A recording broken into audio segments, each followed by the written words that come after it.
The Mike Tamano Happening.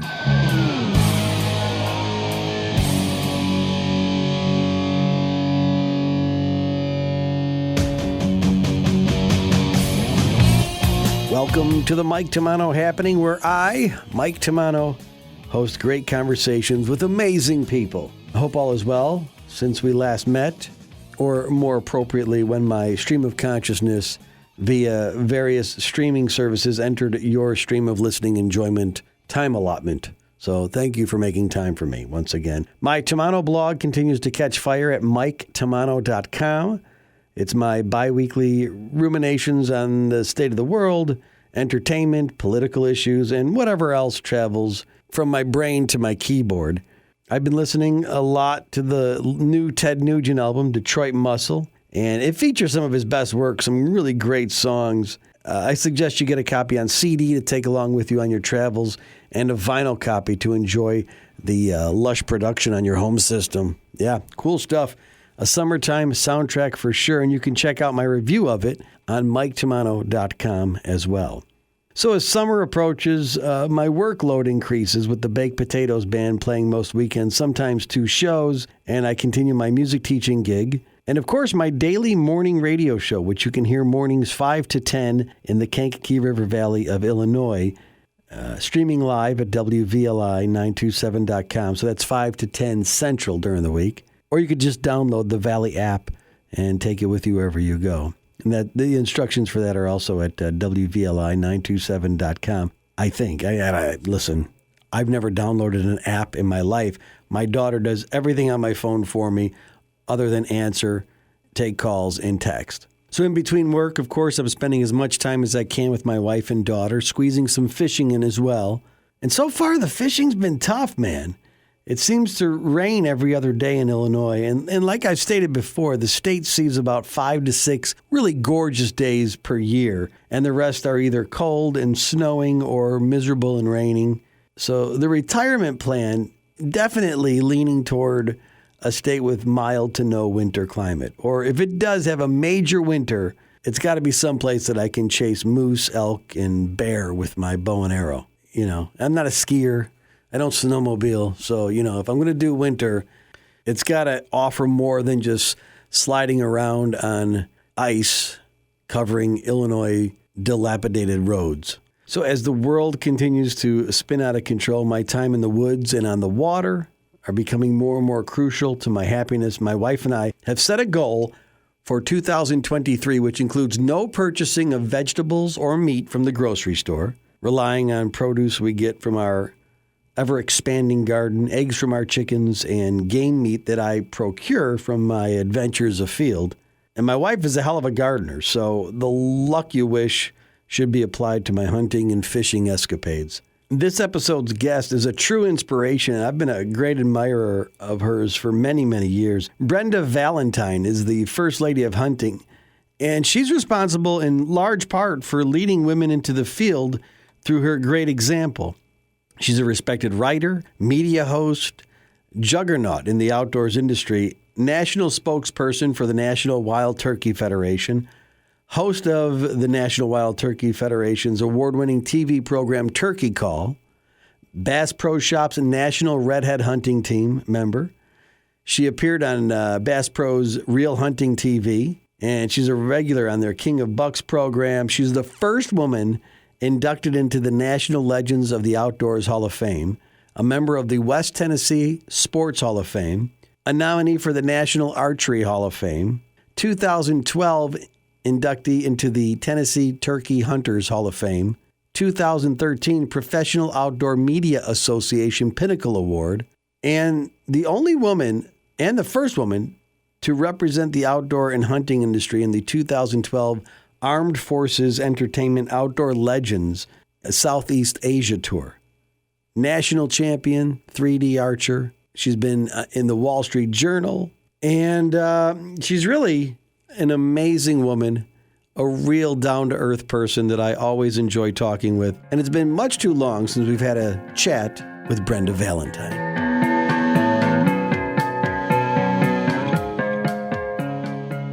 Well, welcome to the Mike Tamano Happening, Brenda Valentine. How are you? Well, I'm wonderful. Gosh, how could I not be any other way? It's Right. summertime finally. Finally. And congratulations on bagging your turkey yesterday. Well, that actually wasn't yesterday. The season closed on Sunday. Oh, it did close. Okay. So it was over the Yes. weekend? Well, here in Tennessee, we have, a 3-bird spring limit. And so I drizzled it out throughout. We have a 6-week season. And I don't like to tag out, just immediately. I like to savor the season a while. And so I'll, try to get one the first week, and then I diddle around and maybe take somebody else hunting or do something. So I drag it out just so I can enjoy the full season. But Right. Thank you for the congratulations. There you go. I'm tickled. Yeah. Well, Brenda, it seems as long as I've been following outdoor media, your name has been at the top. And I want to start at your childhood for my listeners and where you were born and raised and how the great outdoors was a lifestyle more than just an interest or a hobby. When I grew up, I don't remember people having hobbies. It was either work or more work. I don't remember much else, but I grew up here in Northwest Tennessee, in the same county that I still live in.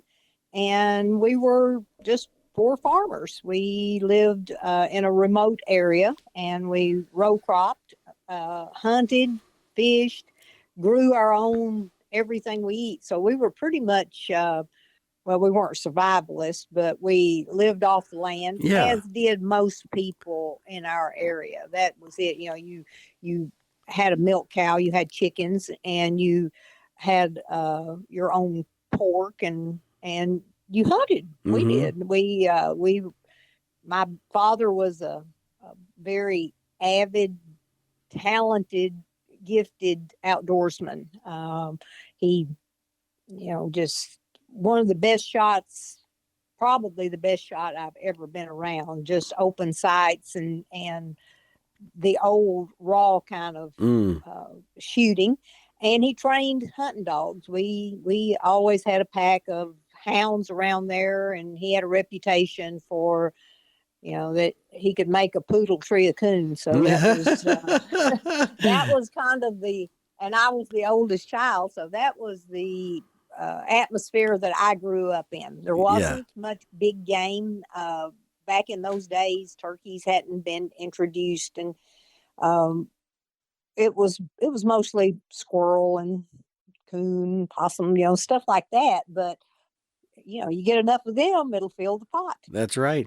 Well, there's the self-sufficiency that comes along with rural living. And my mother was from Tennessee, and my childhood summers were spent in Dyersburg and Rutherford and Humboldt. And okay, that's right here in Northwest Tennessee. Yes, so you know how it is. It's catfishing, crappie fishing, frog gigging. That's it. All of that. Duck hunting is huge in that area now because of Mississippi River and Reelfoot Lake and all of that around there. So I'm glad that you sampled this lifestyle. I did. Well, I grew up in the city. Now I live on a farm in a rural area, but I grew up in Chicago. And so those excursions. Bless your heart. Yeah, right. Those excursions in my youth to the state of Tennessee and going on trips to Wisconsin with my father, the lure of the great outdoors took hold, and the magic spell enchanted me. And it now it thrives more than ever. It's part of my existence. So when did you decide, Brenda, that besides being a participant and a hunter and a fisher, that you would pursue a career around the outdoors? Well, actually, I never decided that. The career pretty much came to me. I believe it was all strictly timing, that I came along at a time when the industry was ready to accept women. Yes. And the doors opened, and I thank the good Lord that I had enough sense to just walk through that door. But, it was, some of the companies started approaching me. I shot a bow. I shot very well and entered in a lot of competitions. And I believe that got the wheels turning just a little bit to where I was being noticed. And it wasn't long till, Bass Pro asked me to come and do seminars on bow hunting. And, I was pretty, I don't know, shy of getting up in front of a ton of people and trying to explain to them how I found success bow hunting every year. And, it was intimidating to speak to big audiences of 99% men and try to convince them that I knew what I was talking about because Right. I lived it and I did it every day. Right. But for some reason, I was accepted. And so companies like, Mossy Oak and Bass Pro and PSE and different major companies saw a need maybe to have a female representative in the industry. And for some reason or another, they chose this hillbilly lady to get up and tell them that. And I've had a lot of comments over the years, and had enjoyed a wonderful, successful career at it. I already had a career. I owned a hair salon, did a male and female hair. Had some pretty recognizable names being down here this close to Nashville that were my clients. And when this door opened, I just shut the other door and walked in blinded. My husband and family said, "What in the world are you thinking?" I said, "I don't know. I don't know, but I'm walking through this door." And I never looked back. It just felt right. Yeah. It did. Yes. Watching you on television or reading what you've written about, turkey calling and hunting. And I think it's because you're very accessible and you're very much a neighbor type. And so people, they feel like there's an authenticity and a genuine feel for you when they hear you speak. And I think that has always been what has drawn people to you and why people are still talking about the impact you had. The first lady of hunting. You have introduced women to, hey, don't sit home and wait for the guys to come home from the duck hunt or from the deer stand. Get out there and do it. And it's odd because most of the women that I know that hunt are such good shots. And there's something about a woman hunter. Stuff doesn't get in their way when they're hunting. Guys, they have all kinds of psychic baggage when they're in the tree stand or calling that turkey in. I agree. Yeah. I totally agree. I'll kind of respond to that maybe in the order that you threw it at me. But, what good is knowing something if you don't share it? Right. If you know it and don't share it, all it is a secret. And hunting is not a secret. There's everybody has different methods, and most of them work, or sometimes none of them work. Right. But share what you've learned that works. And so I hope I am accessible, and I hope, the biggest frustration to me is sometimes people don't listen and they just keep doing the wrong thing over and over when it would be so simple. I train some horses now, and I have the same feeling with them. I do the same thing every day, and it's like they wake up in a new world every day, and I have to go over the same lesson. Right. I just came in from the barn, and it's like, don't you remember what we've talked about yesterday? And yes. But and I don't know, the other things that you mentioned, about I don't know, spreading the word, and maybe we all have a calling, and maybe if we'd listen to that calling, the world might be better. I feel like the people that use their talents are the happiest, and perhaps my talent is not calling turkeys, right? But maybe it's outsmarting turkeys. Yeah, right. So there are such talented people that enter contests that sound more like a turkey than a real turkey does, and much more than me, but my freezer's full. Right. So How's that? you've had some, it's funny when you mention that people that you give them advice and sometimes they don't listen. There's a tract of public land that I hunt successfully. And my buddies have said, I'm going to hunt that area. And I said, well, here's the deal. If you get out there early, go way in the back. And if you get out there late, stay towards the parking lot. And they think that's... I know your strategy. Yes. And it's like, I said, because these deer aren't leaving, they're going to move around with the people. And so if you get there early, but they don't listen. They put their tree stand in the same spot every time. And then they wonder why they don't see anything. It's just... I know. Use those people. Right. Run them to you. Heck yeah. I ask everybody that hunts, I ask them for a tip. And so, with turkey calling, because I've been mediocre on that. Is it calling too much? And I find this maybe with deer calls too, that people tend to have a call and they think that they have to constantly be knocking it around. They're bored. Yeah, right. And so you can overcall any animal, I believe. Oh, let me tell you, every time you make a call, you are offering the opportunity for them to figure you out. So just think about it. When you are quiet, you're not giving yourself away. But when every time you make a sound, it's like somebody that talks too much. Every time they open their mouth, you learn a little bit more about them. And it's the same way every time. If you're sitting there with a turkey call, just yammering, it's not long until they figure out, hey, this ain't a turkey. So, and my tip, you said you ask everyone for a tip, is take your lead from the real turkeys.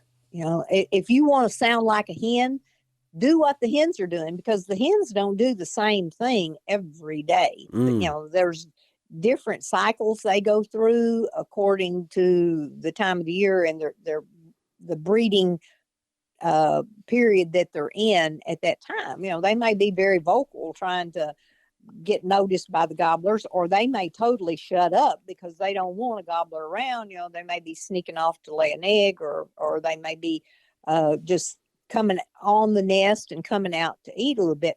But if you're out there often, you will pick up on what the hens are doing at that particular time.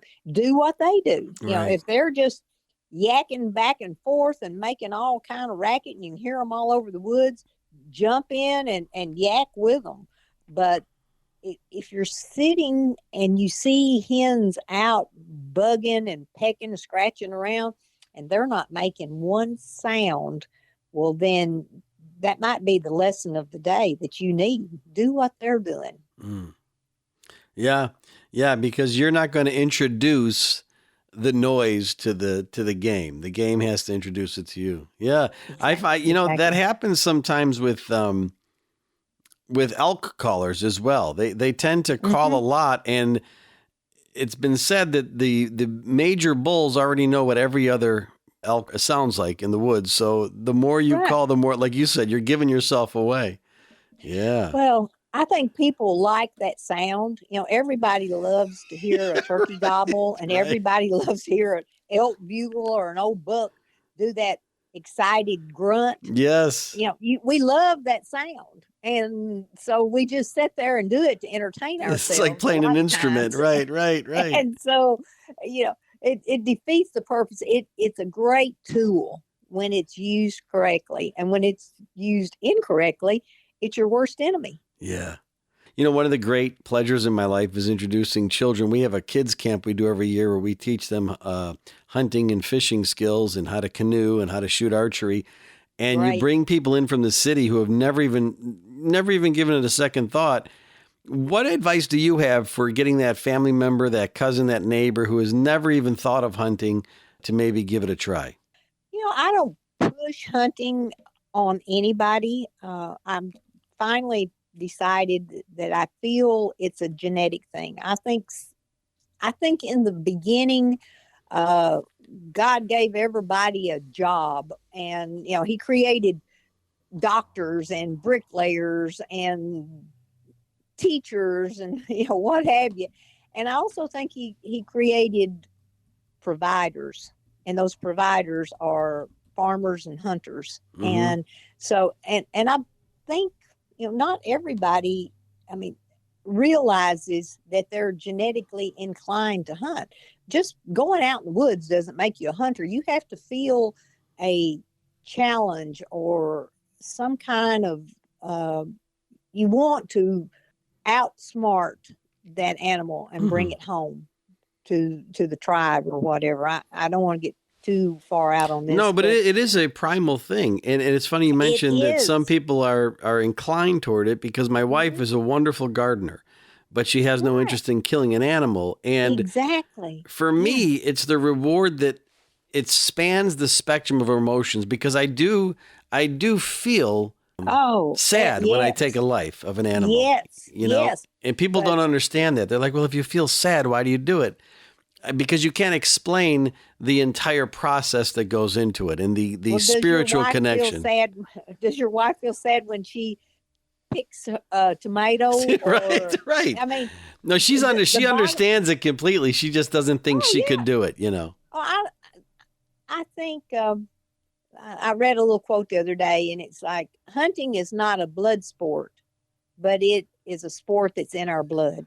Right. Amen. So nobody loves animals more than me. Heck, I live on a farm and I'm surrounded by animals. I love them to death. And I enjoy watching these doe now that are dropping fawns, and hopefully these turkeys that are bringing up poults. But come this fall, I have no problem going out and putting a buck on the ground or a doe. Yeah. And bringing it home and putting it in my freezer. Same way with the turkeys.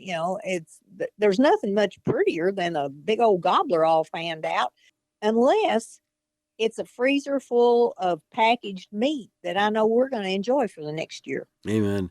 I have to work on my patience game. The last 2 seasons, I've killed does probably within minutes of a giant buck showing up. Why do I do that? What is it? There's some hunters that are just opportunists. We're going to take like Fred Eichler always says, the animal I'm going to shoot is the first animal that shows up. There's something about, I just, because I've got that freezer on my mind. Do you ever hold out for big trophies, or does that matter to you? I do. And it's not about the trophies as much as it is drawing out the hunt. Savoring it, because I've hunted a lot of years, and I sit there and I'm thinking, okay, I'm not going to shoot this one because the next one might be something special. Yeah, and gotta get that. And dark comes, and I fold up my stuff and pack my bag, and I trudge out in the dark, and I'm looking forward. I think, well, in the morning, it might be that monster I've never seen, or it may be something that I really want to take. Maybe, because this doe will come out, and I'm thinking, she probably would raise another few fawns, or whatever. But I talk myself out of it a lot. Yeah, right. That's if I'm hunting on my own farm. If I buy a hunt, go out of state, I'm like Fred Eichler. The first thing that gives me an opportunity is coming home with me, because I know I don't have the luxury of fiddling around for a month. I've got to put a tag on it and bring it on home. So no, I don't sit there and pick and choose and dilly around. If I'm on public land, or if I'm out of state on a paid hunt or something like that. But if I'm here on the farm, it's a little bit different. I can be a little more relaxed and think, well, I'll watch this food plot. These same deer may come in tomorrow, and they may bring a neighbor deer in with them or something. But that's a luxury that not everyone has. And when you're on public land or just a paid hunt, I advise anybody, if it's a deer that you're happy with, whether it's a spike, a big fat doe, or something that you want to put on the wall, it's your license, it's your hunt, and it'll be your deer. Yeah. Well, Brenda, running your farm and managing it for critters, for folks with small acreage to hunt, those of us who have tracts of 10, 20, and 40 acre lots to hunt, what advice do you have for improving the wildlife habitat to proliferate, hunting opportunities? Well, one is find out what your neighbors are planting and plant something different. If you're doing it in food plots, I'm surrounded by farm communities, and every year it's either soybeans or corn. Right. So I try to plant something different rather than this jungle of corn that surrounds my farm, which isn't a large farm. So, maybe I'll do clover, or maybe I'll do sorghum or sunflowers or something totally different, so that the deer may be attracted. Maybe they're tired of corn and want a little change in their diet or something, or maybe something that's going to last better during the cold season once the crops are brought in. They keep rummaging through soybean fields after they've been combined, but I don't see a lot there. So they may be attracted to a clover field that stays green all winter. Right. So that, and let it grow up. We all want to just mow them down and make it look groomed and nice and everything. But I think 6 years ago, I put in 25 acres of native grasses and pollinators. It was in the CRP program, took it out of row crop and put it into that. And I've been able to see a tremendous difference in ground nesting animals because they have a better nesting place. And I see better deer, more deer, because there's hiding places there. During hunting season, you can they make their trails through this big, tall, big blue stem and gamma grass, Indian grass, and stuff like that. It's a perfect habitat for them. And I've been very pleased that I did this, and I'll probably continue. Yeah, I've noticed that when we have downfalls, we have a spot. If it's not in the way of people getting in and out of the woods, I'll leave it, because I have found bucks love to bed next to downfalls. Exactly. They love to snuggle right up to them, and I've been busted a couple times on my way to my stand by the bucks next to this particular downfall. And also, when you see twigs and stuff, pile them up for the small game, and turkeys love that. The rabbits love a brush pile. You'll have more rabbits. You'll have more quail, which we hardly ever have quail, but in places where they have pheasants, they need those brush piles. They need a place to get away from the hawks and all of the ground. We have a lot of fox, a lot of coyotes and bobcats. And these little animals, if they don't have some kind of hiding place, they just don't make it. Going out to Texas a few years ago to hunt on a friend's ranch, which it was the first time I hunted in Texas, and I absolutely fell in love with it. The amount of animals that you see. And it's odd in Texas. Love Texas. You're driving down the road and you see a zebra in someone's yard. I'm like, wow, this is amazing. But I saw so many road-killed hogs, and I had known that the epidemic was large in the South. How about Tennessee? Are you guys seeing a lot of feral hogs? Not in our county. Every once in a blue moon or every few years, somebody will claim to have killed one here, but we don't have a lot of problems with them. But over in counties, I feel like it's just a matter of time before we do, because we have so many creeks and swamps and stuff. But there's an area, public area, it's called Land Between the Lakes, and it's part in Kentucky and part in Tennessee. And I'm over there very often. In fact, all winter, I'm there after deer season, 4 or 5 days a week, squirrel hunting off our horses. And invariably, we're running into hogs. Our dogs will bay them up, and they do have a hog problem. They do organized shoots from helicopters and trapping and everything they can think of. But, that's almost like trying to fight grasshoppers or something. I mean, they just... You can control them a little bit, but you can't eradicate them. No, they're like bunnies. They have 2 gestations a year. And so you have a sow giving birth to 10, 20 piglets. I mean, you got your work cut out for you.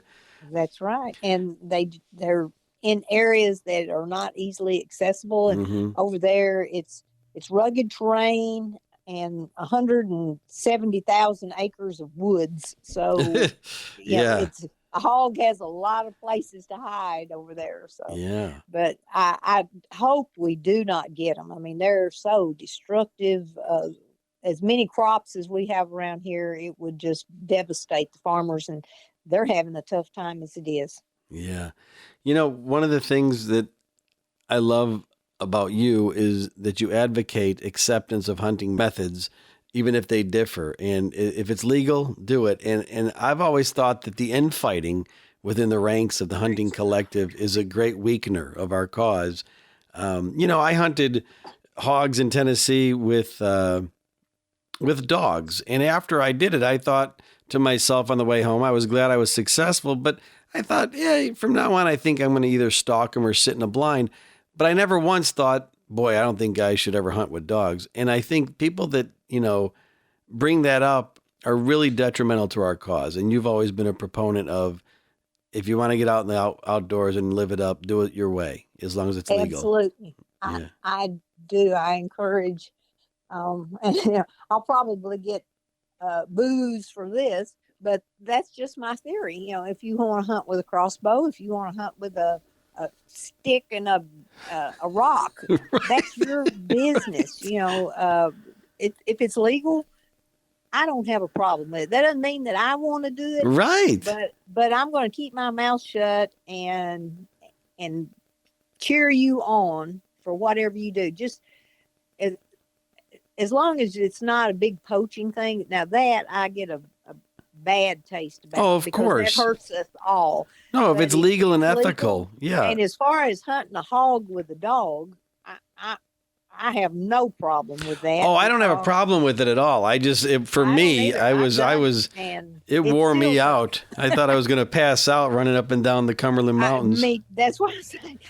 Now I've gotten lazy, and I just as soon sit by a mud hole and wait on them. Right. I had run up and down those hills trying to keep up with a dog. But, yeah. And if somebody's young and tough and wants to do it, you have at it. I've always enjoyed, if and when I'm in a state that allows baiting, I like to use bait because for me it facilitates a good shot and it distracts the animal. And it's funny that the people who express dismay at baiting game are the same people who set up at water holes for antelope or elk or plant elaborate food plots next to their tree stands. It's just ridiculous. I know. It makes no sense. And it's all boils down to, it's like, I'm righteous and do everything the proper way, and you're doing it the wrong way. Well, to me, that's pretty judgmental. Amen. Brenda, you've been on numerous African safaris, and I wanted to ask you, do you still head over? Well, when the virus come around, so much was shut down. Travel was restricted, and I don't think it hurt the hunting industry terribly. And no, I did not go during that. One of the outfitters that is a good friend has been sending me all these pictures of new concessions that he has, and he's really tempting me. I love Africa. I went many times. There's actually nothing left over that I particularly want to hunt, but it's fun just to enjoy that lifestyle and do the photo safaris. Yes. Just the smells and the sights alone are worth the trip. The food is marvelous.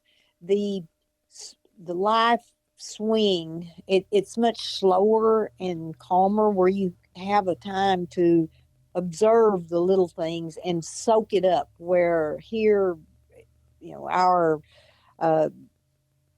day is just too fast. We can't we just can't drink in everything that is around us to enjoy.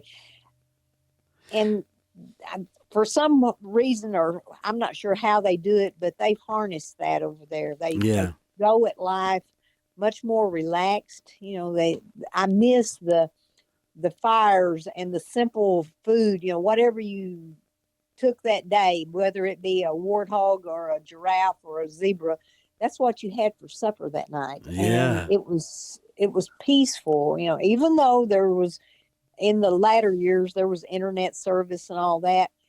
You weren't tempted because you had all those stars, and you had Yes. all the lions roaring, and there was such more or better entertainment that you Yeah. didn't miss all the TV and stuff. It's just a magical place, and It's I a love it. And I can't answer if I'm going back yeah. soon or not. I wouldn't be surprised if I do go back, though. But Well, I'd like I to go think I've with you. been Give me a 9 call. I'll go times, I with you think. next time, okay? Well, it's a long flight, but let me tell you, it's like I don't know, a lot of things. Once you get there, you forget all of Yeah. how cramped the flight was, and it's well, if you ever go one time, you'll leave a little bit of yourself there, and you have to keep going back Yeah, there to you find capture it it. Yeah. every time. Yeah, you mark your time by when I went to Africa. Well, That's let's talk about one of your most historic hunts. There was a Cape buffalo that was practically on top of you. The most dangerous game, amongst the most dangerous game. Recount that hunt for us. well, this was something that I guess my bucket list hunt, and I don't think I've ever really considered having a bucket, but that was one thing that I thought, man, one day I'm gonna chase them big ugly critters. And so I worked at it a long time. It took me a year to get a permit because I wanted it with my bow and arrow. Mm. And so um, I have a lady friend that's a biologist over there, and she worked with the game department. And they gave me all the rules, and the rules were written back in the 50s of you had to pull a 90-pound bow and blah, blah, blah. Well, that was back when they were shooting longbows. Hmm. And they had not upped the laws since people got into compounds and stuff. So I uh, worked with I'm not even remember what what his title was, but he was the head of the game department in that area. And I send him all these charts, about kinetic energy and arrow weight versus speed, and on and on and on, trying to get him to understand that it wasn't totally about the poundage on your bow, even though I could shoot heavy poundage. So he gave me audience, and he says, okay, you come over here and let's talk. And I did. And he says, I'll grant you a permit as long as you have a professional hunter that is armed and with you. And so that was no problem because you have to have that anyway to hunt dangerous game, and they carry a 416 with open sights. Hmm. So I worked on my setup and got it where I felt like I was the peak of kinetic energy. Had two bows that were exactly alike, and I filled aluminum arrows with fiberglass and worked up to a 970 grain arrow, and 160 grains of that was a cut on contact steel broadhead. Okay. So that was, you couldn't shoot far, but you could shoot hard. Yeah. At up to 30 yards, it was flying very good and was packing a big punch. And if you will, I compared it to, would you rather someone throw a baseball and hit you in the head or a tennis ball? They're about the same size, but one's a lot heavier and one's going to Right. leave a bigger knot on your head. Yeah. So that was, I went in and What was your draw showed them weight? all of this. And so sure enough, Yeah. we set up different ways. We tried water holes. We tried stands. They called them hides up in trees, and we tried stalk, and we tried different ways. But now it's hard to get within bow distance of a bull, and that's what I was going after. And lo and behold, after about 4 days, I was able to it was 19 yards or 19 steps, which I consider yards, from a tremendous bull, and the PH nodded, and I took the shot, and it was as perfect as if I could just go up and point my finger where I wanted to hit. And results, I mean, it took that one shot. He dashed back into the thorny bush, but it was like he didn't really know what it was. And the trackers and the guide says, you know, we have to give it an hour. And we did. We waited, and it didn't go probably 40 yards. It was stone cold dead, and they dressed it out on the spot, all of the trackers and everything. We brought the back straps in, and they salted and peppered them, threw them on the fire, and absolutely the best meat I've ever put in my mouth. Absolutely wonderful. I figured it'd be tough and stringy and strong. Was not. But and they told me, they said, as far as we have ever known or heard, that is the only Cape buffalo taken by a woman with a bow that didn't require a shot from a firearm to put it down. But it was just zoop. And they said, you know, very few men have ever done this, because if you don't have a perfect hit, Cape buffalo is quite dangerous. In fact, you know, Capstick called it, or Hathaway called it, Black Death, because they're intelligent and they hide and attack you and trap you.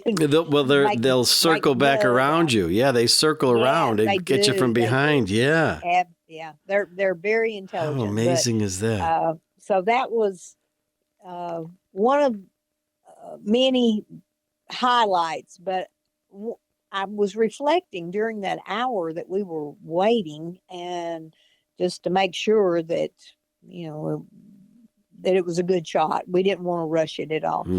And I thought, you know, I've been conditioning for this my whole life. When I was a kid, hauling hay and building those muscles and hauling wood and doing all the things that I did, those were the muscles right then that I was needing when I was a grown lady. That it was like, okay, girl, this is the culmination of all the years of growing up, of doing physical work. And so that cured that itch. You know, I never wanted to do it again. I did it once, and it was everything I thought it was going to be, but that was it. I didn't need another one. What was your draw weight on the bow that you used? 82 pounds. 82 pounds, yeah. Packed a wallop. It took a long time to work up to that, and I would practice on car tires, truck tires, steel belted radial tires. And then that was when I got to where I could, you know, punch holes in them and do all that. Then I figured I was good. You could get through the hide of a Cape buffalo. Amazing stuff. Yeah. It went all the way. It didn't pass through, but it came out on the far side. I want to talk about some of the game that you've hunted and just pick your brain about your favorite states to hunt when it comes to different animals. So for whitetail, I'm guessing your farm. You're correct. And not because there's trophies there, you know, there's not, but because I feel like I really earn them. I mean, I'm out there on that tractor, working those food plots or bush hogging or, you know, spraying noxious weeds or doing something all the time. And I see them, and I feel like that I'm providing them a good life. And so, yes, I enjoy being there. I enjoy hunting there. But as far as, I mean, this is Tennessee. We got a 3-month season and a huge bag limit, and we don't have, very seldom, the deer that Iowa or Illinois or someplace like that right has. So where's your favorite place to hunt elk? I've had the best luck in Colorado. No, I've had the best luck in New Mexico. I've hunted elk in nearly every western state, but I would have to say New Mexico. Yeah. Yeah. Uh, I think when you say Colorado, a lot of people don't realize how good the antelope hunting is there. Oh, yes. And I'm going to tell you, antelope are fun critters, Mm-hmm. and a lot of people don't like to eat them. They say, oh, they eat that sage and they taste bad. I like that taste. I enjoy it too. Yeah. I think it's good. Yeah, it's a rich meat. It's good, and it's not gamey. Mm-hmm. It's got a different taste. I think sometimes Well, people they think different means gamey, and it's not. It's just a different taste. it's like chicken doesn't taste like turkey, Right, and right, so right. everything has its own taste. Yeah, wild pork is one of those things. When I throw it on the grill, people say this tastes different. They never say it tastes gamey, but it tastes sweeter. It's a sweeter pork than what we get from the farms.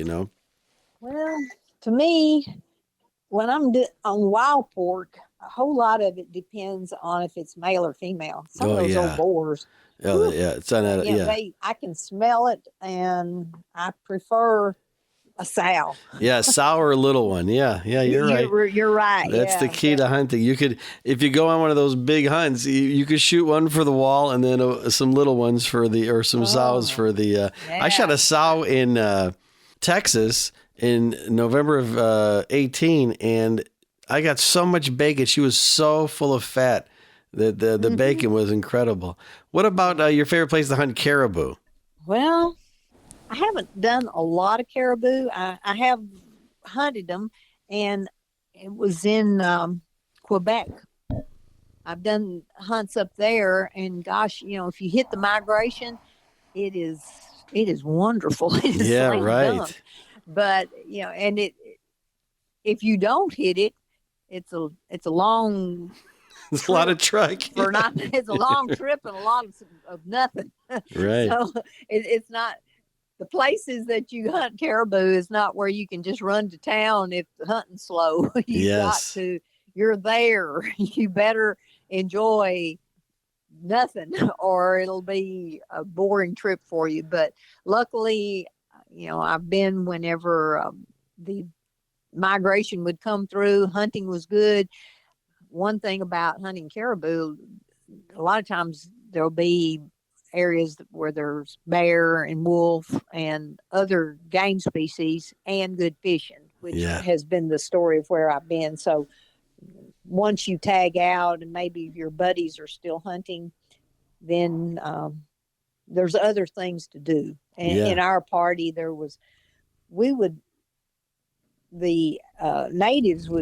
wolves would come through, and they said, well, the caribou will be here tomorrow or the next day, that the wolves always precede them, which I couldn't figure that out because I thought the wolves would follow and pick off any weak or young or something like that.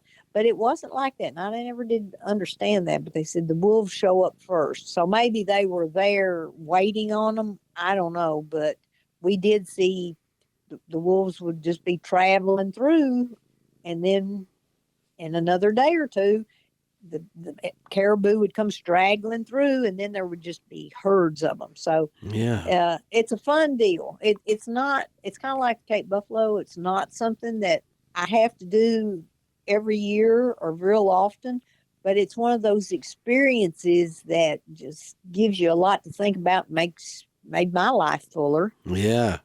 And how about moose? Have you hunted moose a lot? Yes and no. I've hunted moose, and I don't know a lot. I was hunted several times before I ever got one, but yes, I've taken moose, and that's I've seen a lot of moose, even like in Idaho and Utah, and some of the smaller moose species. But I never did have a tag, and I would just happen up on them if I was out elk hunting or mule deer hunting or something. But yes, I did take one in Alaska. So it's one of those things you have to go a long way to hunt those things. Yeah. And it's not easy at all. It's a tough hunt.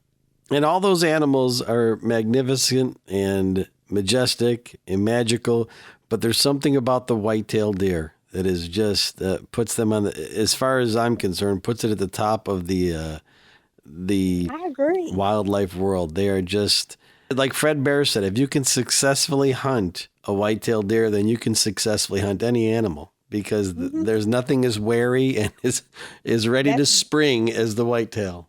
That is true. Yeah. And it's, like I told you on some of those species, one and done. I've done it. That's good. I don't have to do it again. But you never feel like that with deer. You hunt them all your life, and you still can't wait for the next hunt. Right. So I can't explain it, but it's just the way it is. Well, Brenda Valentine, you've done so much, and I want you to know how much I respect all that you've done for our industry and our lifestyle. I feel honored that you had me on your show. Yeah. And it was good visiting and talking and catching up and everything. Yes. I would love to share a campfire with you one day. I do want to say, one of the things about being a hunter or being a fisherman, an outdoorsman and an outdoorswoman is the planning and the anticipation that goes into right around the spring. I start calling, outfitters. I start looking at my schedule to get to Michigan and Wisconsin for fishing and deer hunting. And so what plans do you have outside the farm this year that you want to kind of schedule in? I talked to the outfitter's wife yesterday, and I'll be going over into Missouri.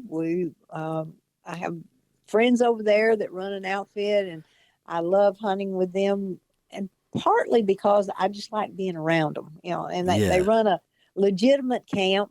I'm not going in there to kill my buck of a lifetime, although you never know when that might happen. Right. But it's one of those things, the anticipation of it. I also have a good friend, and when I say friend, they become friends through hunting. They run little small outfits, and you go and you just get to where you feel like they're almost like kin or something. You just connect with some of these people, and you keep up with them all during the year. This guy in Nebraska that I just dearly love sent me turkey pictures this week of his grandkids out that had taken turkeys, and he has some good whitetail, but he has a lot of mule deer, and I hope to get out with him this fall. So, yeah, I'll be traveling around and being in the woods and doing my thing. Excellent. Well, you keep doing what you're doing, because you've inspired many, many people to take up this great lifestyle. And we'll see you on the trails, Brenda Valentine. Thank you so much. The Mike Tamano Happening.